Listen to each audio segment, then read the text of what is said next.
অনুরাগের ছোঁয়া ধারাবাহিকের আগামী পর্বে আমরা দেখতে পাবো ভিক্টর ড্যান্স কম্পিটিশনের মঞ্চে দীপার ক্ষতি করতে গেলে অর্জুন তার নিজের ভাই ভিক্টরের দিকে বন্দুক তাক করে উচিত শিক্ষা দিল। হ্যাঁ বন্ধুরা, আমরা এমনটা দেখতে পাবো অনুরাগের ছোঁয়া ধারাবাহিকের আগামী পর্বগুলোতে। দীপা ড্যান্স কম্পিটিশনে প্রথম রাউন্ডে সিলেক্ট হয়ে যায়, কিন্তু ভিক্টর দীপার ক্ষতি করার জন্য উঠে পড়ে লাগে। ভিক্টর বলে যে বৌদিমণিকে আমি কোনো মতেই জিততে দেবো না, কিছু তো একটা আমাকে করতেই হবে।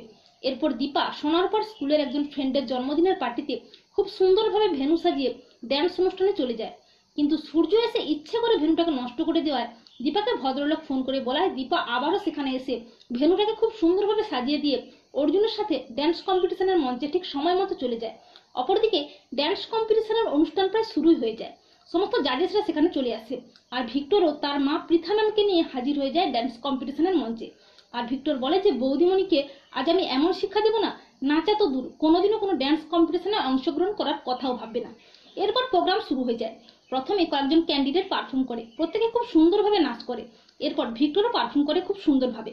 সব শেষে আসে দীপার পালা, কিন্তু ভিক্টর আগেই চালাকি করে দীপার ক্ষতি করার জন্য নাচের মঞ্চে আলপিন বিছিয়ে দেয়, যাতে দীপা নাচতে নাচতে পড়ে যায়। এরপর দীপার নাম ঘোষণা করলে দীপা মঞ্চে ওঠে আর অসাধারণ নৃত্য করে সবাইয়ের মন জয় করে।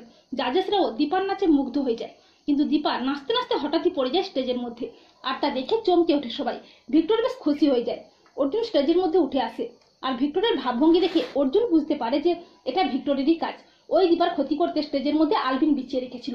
তখন অর্জুন প্রচন্ড ক্ষেপে গিয়ে তার নিজের ভাই ভিক্টরের দিকে বন্দুক তাক করে পৃথা ম্যামের সামনে। ভিক্টরের পর ভয় পেয়ে যায় প্রচন্ড। এরপর জাজেস জানায় যে দর্শকদের মতামতে আজকের বিজয়ী ঘোষণা করা হবে। দর্শকরা দীপাকে সমর্থন করে আর বলে যে দীপান্বিতা মজুমদারি এবছরের বিজয়ী। দীপাকে চ্যাম্পিয়ন ঘোষণা করে জাজেসরাও।